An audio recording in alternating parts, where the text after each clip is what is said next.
इस welcome to again. और इस वीडियो में हम बात करने वाले फिर VUBT के बारे में, वैलेंस बॉन्ड थ्योरी के बारे में।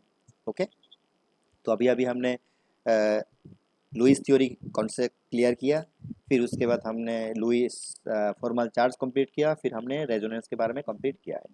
तो अभी हमने बात करने वाले हैं यहाँ बेटा किसके बारे में, मेनली हम यहाँ बात करने वाले हैं, बोलो, VBT वैलेंस बॉन्ड थ्योरी के बारे में। तो उम्मीद करता हूँ आपको बहुत अच्छे से समझ में आएगा ये VBT वैलेंस बॉन्ड थ्योरी क्या होता है, बाकी सब कुछ क्लियर है। तो आओ VBT के बारे में पढ़ना शुरू करते हैं। देखो, ये जो VBT है, वैलेंस बॉन्ड थ्योरी, नाम तो सुना ही होगा, वैलेंस बॉन्ड थ्योरी। क्या है? Valence bond theory.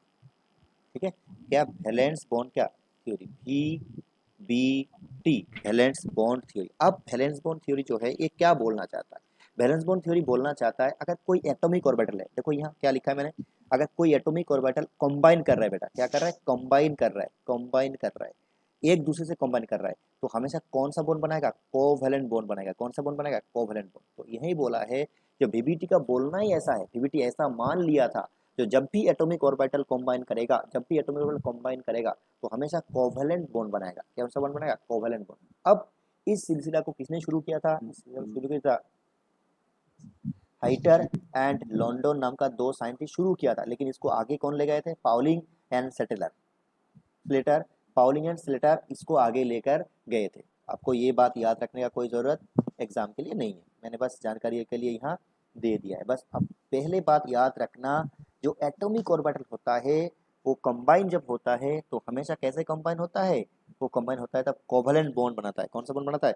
Covalent bond. किसी का शायद माइक ऑन है, वो अक्यूज जमान का, तो बंद कर दो फिर माइक को। ठीक है, उसके माइक ऑन है, वो ऑफ कर देना माइक। चलो आप म्यूट कर देना उसका। आओ फिर आप देखना, आप देखना यहाँ। ठीक है, अब देखो यहाँ, यहाँ क्या लिखा हुआ है मेरा, यहाँ है जो व्हाट इज एटॉमिक ऑर्बिटल। आप बोलोगे sir atomic orbital sir combine होता है सर, आप एटॉमिक ऑर्बिटल है कौन सर? तो मैं यहाँ आपको बेटा बोल रहा हूँ एटॉमिक ऑर्बिटल कौन है। तो अगर जानते हो तो अच्छा है, नहीं जानते सुन लेना। ये जो आपने सब सेल देखा है बेटा, S, P, D, ये सब सब सेल है। क्या है? सब सेल, सब सेल है ना। और एक सब सेल में, एस सब सेल में हम लिखते हैं ना एक ऑर्बिटल होता है, ऐसा करके एक ऑर्बिटल। और पी में कितना लिखते हैं? तीन ऑर्बिटल, PX, PY, और क्या लिखते हैं? PZ, PX, PY और क्या? PZ। तो ये सब ऑर्बिटल होता है। क्या होता है? ऑर्बिटल्स, इसी को हम बोलते हैं। तो एस में एक ऑर्बिटल है और पी में तीन है, तो डी में कितना है? पांच। कितना है? पांच। और डी का क्या नाम है? इसको याद रखना, डी ब्लॉक में काम में आएगा, DXY, DYZ, DXZ, DS² और TZ²। अब मैं सारे एटॉमिक ऑर्बिटल को यहाँ आपको रूबरू ऐसा कराया ताकि आपको देख पाओ इसका चित्र कैसा है। तो पहला जो है चित्र इसका कौन सा है? वो पहले वाला है एस का। एस होता है स्पेरिकल, स्पेरिकल और नॉन डायरेक्शनल। सर ऐसा कैसे नॉन डायरेक्शनल? बेटा ये नॉन डायरेक्शनल इसीलिए होता है क्योंकि इसका हर साइड में प्लस है। देखो plus plus plus plus, x axis में प्लस साइन, वाई में प्लस, जेड में प्लस, हर एक्सिस में प्लस साइन है। तो ये देखने में होता है स्पेरिकल और क्या होता है? Non directional. क्या होता है? नॉन डायरेक्शनल होता है। और ये सिमेट्रिकल भी होता है। क्यों सिमेट्रिकल? ये सिमेट्रिकल इसीलिए है क्योंकि हर साइड में क्या है? प्लस है। तो ये बोल सकते हो ये सिमेट्रिकल भी है। क्या है बेटा? सिमेट्रिकल है। क्या है? सिमेट्रिकल। ओके, तो ये जो हमने अभी तक बात किया है ये एटॉमिक ऑर्बिटल है। कौन है? एस का 1 है, पी का 3 है, डी का 5 है और एफ का 7 है। तो हमें एफ के बारे में पढ़ना नहीं है। अब आ जाओ पी के बारे में बात कर लेते हैं, उसके पहले इसको मिटाते हैं, है ना। अब देखना पी के बारे में। अब पी का क्या है? एक्स है, तो ये पी एक्स है, ये पी वाई है और क्या है? पी जेड है। कौन सा पी जेड? 2 PZ। क्या सर 1 क्यों नहीं है? अरे बेटा 1 तो शुरू नहीं होता है, 1S होता है। क्या? 1S। लेकिन 2 क्या होता है? 2P शुरू होता है, 1P कभी होता नहीं है। इसलिए इसलिए हमने क्या लिखा? ये क्या लिखा? 2 ना भी लिख सकते हो, PX, ये क्या लिख सकते हो? PY, और क्या लिख सकते हो? PZ लिख सकते हो। तो ये देखने में कैसा है? डम्बेल आकार। कैसा होता है? डम्बेल आकार। और ये डायरेक्शनल। सर क्या है डायरेक्शनल? क्योंकि बेटा यहाँ माइनस होगा चार्ज, तो यहाँ क्या होगा? प्लस। यहाँ प्लस तो यहाँ क्या होगा? माइनस। यहाँ क्या होगा? प्लस तो यहाँ क्या हो जाएगा? माइनस। तो ये होता है डायरेक्शनल। क्या होता है? और ये अनसिमेट्रिकल भी है। क्या है? अनसिमेट्रिकल। क्या है? अनसिमेट्रिकल होता है। ये क्या होता है? अनसिमेट्रिकल। तो पी जो होता है बेटा वो क्या होता है? पी होता है डम्बेल आकार, डायरेक्शनल। क्यों? क्योंकि ये अनसिमेट्रिकल है। डायरेक्शनल इसीलिए है क्योंकि ये अनसिमेट्रिकल है। डायरेक्शनल इसीलिए है क्योंकि अनसिमेट्रिकल है, मतलब एक साइड में प्लस एक साइड में क्या माइनस होता है। अगर आपने डी के बारे में देख लिया, डी का कितना होता है 5, कितना बढ़ता है 5। आ जाओ अब देखना, ये जो डी है उसका 5 पर बढ़ है, D X Y D Y Z और डी एक्स जेड और D x square minus Y square.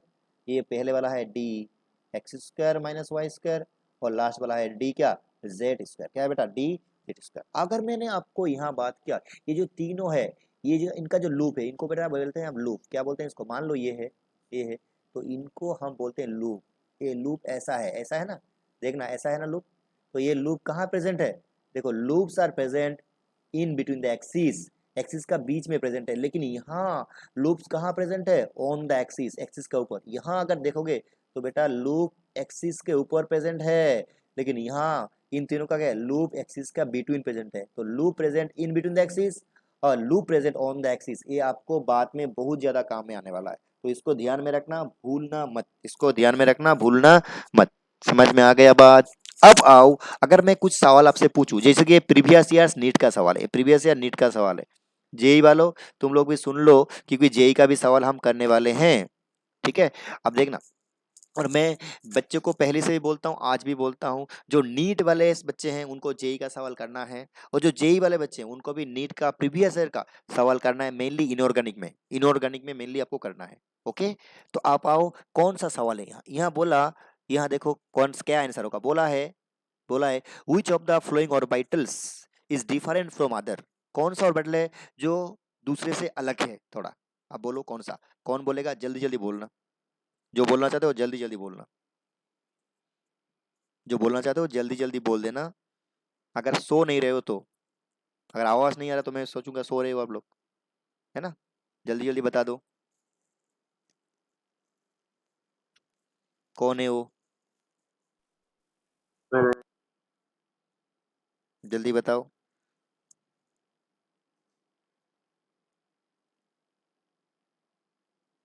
Sir d x square y. अच्छा किसी ने बोला डी बोल रहा है, देखते हैं हम डी होगा कि नहीं।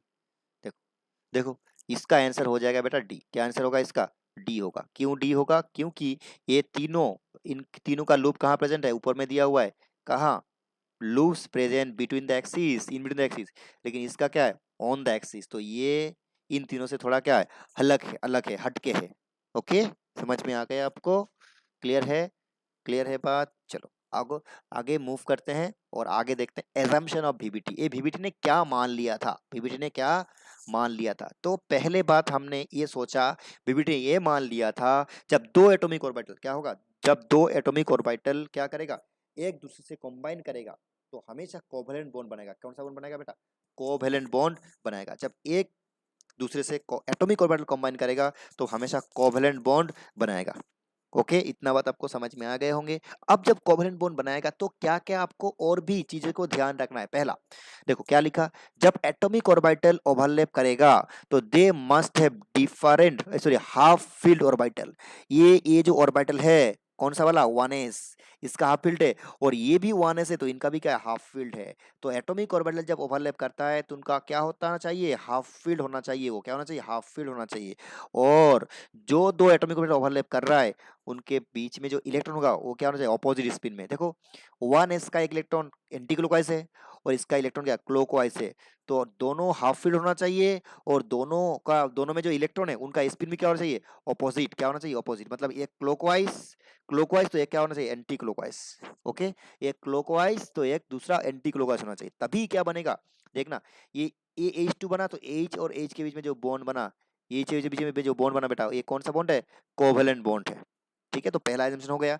सेकंड में आओ, अगर ऐसा कभी हुआ कौन सा, कभी कोऑर्डिनेट बॉन्ड कैसे बनता है, मान लो ये एक एटम है और बी एक एटम है, तो ये जो है वो इलेक्ट्रॉन दिया, दोनों इलेक्ट्रॉन ये शेयर करता है, बी को इलेक्ट्रॉन शेयर नहीं करता है। अगर एक बॉन्ड बन रहा है उनमें से दोनों इलेक्ट्रॉन एक ही एटम शेयर कर रहा है तो उस तरह बॉन्ड को हम बोलते हैं कोऑर्डिनेट बॉन्ड। क्या बोलते हैं, कोऑर्डिनेट बॉन्ड या फिर डेटिव बॉन्ड। अगर एक बॉन्ड बन रहा है उनमें से दोनों इलेक्ट्रॉन एक ही एटम शेयर कर रहा है तो उसको हम बोलते हैं कोऑर्डिनेट बॉन्ड या फिर डेटिव बॉन्ड। कौन सा, कोऑर्डिनेट या फिर डेटिव बॉन्ड कहलाते हैं। ओके, आप आओ, यहाँ बोला है अगर कोऑर्डिनेट बॉन्ड बन रहा है तो क्या होना चाहिए, ये जो ऑर्बिटल था वो क्या होना चाहिए, फुलफिल्ड। एक का क्या होना चाहिए टर्म, फुलफिल्ड। और पास वाले को क्या होना चाहिए, वैकेंट। क्या होना चाहिए, पूरा एम्प्टी। मतलब जिसके बीच में मान लो ये इलेक्ट्रॉन दे रहा है बी को, तो ए के पास क्या होना चाहिए, फुलफिल्ड इलेक्ट्रॉन ऑर्बिटल, और बी के पास क्या होना चाहिए, वैकेंट, मतलब एम्प्टी ऑर्बिटल होना चाहिए। क्या होना चाहिए, एम्प्टी ऑर्बिटल। तो ए के पास होना चाहिए फुलफिल्ड और बी के पास होना चाहिए एम्प्टी। तभी ये क्या करेगा, बी को इलेक्ट्रॉन देगा, और जो बॉन्ड बनेगा बेटा उसको बोलेंगे कौन सा बॉन्ड, कोऑर्डिनेट बॉन्ड। ओके, चलो आओ नेक्स्ट एग्जाम्पशन में जाते हैं। आ जाओ। अब नेक्स्ट एग्जामिनेशन ने क्या बोला है, ये जो कोवैलेंट बॉन्ड है ये डायरेक्शनल है। हमने बोला था पहले ही आपको, कोवैलेंट बॉन्ड क्या होता है, डायरेक्शनल। लेकिन आयनिक बॉन्ड क्या होता है, नॉन डायरेक्शनल। कोवैलेंट बॉन्ड होता है डायरेक्शनल, क्या बोलते हैं कोवैलेंट बॉन्ड को, डायरेक्शनल। लेकिन आयनिक बॉन्ड को हम क्या बोलते हैं, नॉन डायरेक्शनल। कोवैलेंट बॉन्ड क्या होता है, डायरेक्शनल होता है, डायरेक्शनल। क्या होता है, डायरेक्शनल। लेकिन आयनिक बॉन्ड क्या होता है, नॉन डायरेक्शनल। क्या बोलते हैं, नॉन डायरेक्शनल। अब यहाँ जब बेटा कोवैलेंट बॉन्ड बनेगा, मान लो ए एक एटम है और बी एक एटम है, इनके बीच में कोवैलेंट बॉन्ड बन रहा है, तो इनके बीच में कितना अच्छा बॉन्ड बनेगा, कितना अच्छा क्या बॉन्ड बनेगा, उसी को बोलते हैं एक्सटेंड ऑफ ओवरलैपिंग। क्या बोलते हैं, एक्सटेंड ऑफ क्या, ओवरलैपिंग, मतलब कितने अच्छे से वो चिपक गए, कितने अच्छे से क्या गए, चिपक गए, उसको बोलते हैं एक्सटेंड ऑफ ओवरलैपिंग। क्या बोलते हैं उसको, एक्सटेंड ऑफ ओवरलैपिंग बोलते हैं। तो कितने अच्छे से ओवरलैपिंग हुआ, ये दो चीज के ऊपर डिपेंड करता है। पहला किसके ऊपर डिपेंड करता है, nature of orbitals. Nature of क्या, ऑर्बिटल्स। मान लो एस एस ऑर्बिटल है तो वो नॉन डायरेक्शनल है, आप जानते हो अभी हमने पढ़ा एस ऑर्बिटल क्या होता है, नॉन डायरेक्शनल। तो उसके बीच में जब ओवरलैपिंग हुआ वो लेस ओवरलैपिंग हुआ। इसका मतलब नॉन डायरेक्शनल ऑर्बिटल के बीच में जो ओवरलैपिंग होता है वो क्या होता है, वो क्या होता है, लेस ओवरलैपिंग होता है। लेकिन अगर हम बोले पीडीएफ तो होता है डायरेक्शनल, तो उसके बीच में ओवरलैपिंग क्या होता है, बहुत अच्छे से होता है, वो बहुत अच्छे से होता है। तो मान लो ये जो सेकंड वाला हमने बोला एक्सटेंड ऑफ ओवरलैपिंग सबसे अच्छे किसके बीच में होगा, सबसे अच्छा होगा पीपी के बीच में, फिर होगा एसपी के बीच में, फिर होगा एस एस के बीच में। एस एस के बीच में अगर एस ऑर्बिटल है तो उनके बीच में ओवरलैपिंग सबसे खराब होगा, एक्सटेंड ओवरलैपिंग क्या सबसे खराब, क्यों, क्योंकि ये होता है नॉन डायरेक्शनल बॉन्ड। क्या होता है बेटा, नॉन डायरेक्शनल। लेकिन पी क्या है, दोनों ही, यहाँ दोनों डायरेक्शनल, यहाँ एक डायरेक्शनल एक नॉन डायरेक्शनल, यहाँ दोनों नॉन डायरेक्शनल। तो जहाँ दोनों डायरेक्शनल वहाँ एक्सटर्नल ओवरलैपिंग ज्यादा, एक डायरेक्शनल एक नॉन डायरेक्शनल तो एक्सटर्नल ओवरलैपिंग कम। और जहाँ दोनों ही क्या है, नॉन डायरेक्शनल, वहाँ एक्सटर्नल ओवरलैपिंग क्या है, कम। अब यहाँ जितना ये पॉइंट सबसे ज्यादा इंपॉर्टेंट है, ये पॉइंट यहाँ मान लेना मोस्ट इंपॉर्टेंट है, ये पॉइंट सबसे बेटा इंपॉर्टेंट है। क्या बोला, जो एक्सटेंड ऑफ ओवरलैपिंग जब ज्यादा होगा, अच्छा से होगा, तो बॉन्ड लेंथ क्या होगा, बॉन्ड स्ट्रॉन्ग क्या होगा, बॉन्ड स्ट्रॉन्ग होगा, बॉन्ड डिस्टेंस ज्यादा होगा। मतलब अच्छे से ओवरलैप किया, अच्छे से चिपक गया, मान लो अच्छे से चिपक गया, तो वहां उस बॉन्ड को तोड़ने के लिए एनर्जी क्या लगेगा, ज्यादा। तो बॉन्ड एनर्जी भी क्या हो जाएगा, ज्यादा। स्ट्रेंथ उस बॉन्ड का, स्ट्रेंथ क्या हो गया, ज्यादा हो गया। उस बॉन्ड ज्यादा क्या, उस बॉन्ड को तोड़ने में ज्यादा एनर्जी लगेगा, और जो इस बॉन्ड को तोड़ने के लिए ज्यादा एनर्जी लगेगा उसका स्टेबिलिटी क्या हो जाएगा, ज्यादा हो जाएगा। अब ज्यादा हो रहा है मतलब लेंथ क्या हो जाएगा, कम हो जाएगा। लेंथ क्या होगा, कम। अब बोलो ऐसा चिपक रहा है आके, ऐसा चिपक रहा है, तो मान लो ये दोनों दूर में है, तो ये दूर हो गया, मतलब ओवरलैपिंग क्या नहीं हुआ, अच्छे नहीं हुआ। लेकिन ये पास आ गया, ऐसा कैसे चिपक गए, तो जितना पास आएगा दोनों, तो इसको तोड़ने के लिए एनर्जी क्या लग जाएगा बेटा, ज्यादा लग जाएगा, ठीक है। तो एनर्जी जब ज्यादा लगेगा इसका मतलब उसका स्ट्रेंथ क्या है, ज्यादा है, उसका स्टेबिलिटी क्या है, ज्यादा है। तो कब ये ज्यादा है, जब उनके बीच में एक्सटर्नल ओवरलैपिंग क्या होगा, ज्यादा होगा। ठीक है, अगर मैं आपको बोलूं, मान लो 2s बेटा, और यहाँ भी 2s है, और ये 2p है और 2p है, और यहाँ बेटा क्या है, यहाँ है 2s और 2p, 2s और क्या 2p, इनके बीच में ओवरलैपिंग हुआ, तो कौन सा ओवरलैपिंग सबसे बेहतर है, ए बी और सी में। शायन कर्मकार बोलेगा ना, शायन सरकार बोलेगा, कौन सा ओवरलैपिंग सबसे अच्छा बेहतरीन है ए बी सी में। सायोन अगर सुन पा रहे हो बेटा तो तुम बोलना, कौन सा ओवरलैपिंग सबसे बेहतरीन है यहाँ, कौन सा ओवरलैपिंग सबसे यहाँ बेहतरीन है, कौन सा ओवरलैपिंग, सायोन सरकार सुन रहे हैं मुझे, कौन सा ओवरलैपिंग सबसे बेहतरीन है। सायन सो गया है, चलो सायन को छोड़ दो, सायन सो गया है। नहीं सर, नहीं नहीं नहीं। अरे सायन है, ठीक है, चलो सायन बोलना फिर, कौन सा एक्सटर्नल वाले, किसका एक्सटर्नल वाले में सबसे अच्छा है ए बी और सी में। सुनाई नहीं दे रहा है ठीक से। देखो यही तो दिक्कत है ऑनलाइन में, अगर नहीं आंसर नहीं आ रहा है तो सर दिखाई नहीं दे रहा है, सर सुनाई नहीं दे रहा है। अरे अभी मैंने क्या बोला, देखो यहाँ एक्सटेंड ऑफ ओवरलैपिंग किसका ज्यादा होता है, जब डायरेक्शनल ऑर्बिटल होता है। डायरेक्शनल ऑर्बिटल कौन है? पी। तो देखो जब दोनों पी पी होगा तो एक्सटर्नल ओवरलैपिंग सबसे ज्यादा होगा, फिर एस पी का, फिर क्या एस एस का। मतलब कहाँ है सबसे ज्यादा? ए में, ये फिर क्या सी, और लास्ट में क्या B, A C B. Extend of overlapping, overlapping कहाँ बेहतर होगा? जहां डायरेक्शनल ऑर्बिटल रहेगा। और डायरेक्शनल कौन है? पी है। डायरेक्शनल कौन है? डी है। डायरेक्शनल कौन है? एफ है। ठीक है। और एस क्या है? Non directional. तो वहां extend of overlapping, extend of overlapping मतलब कितने अच्छे से चिपक रहे हैं दोनों, वो अच्छा नहीं होगा। ठीक है, आप ठीक है। आप आ जाओ लास्ट में।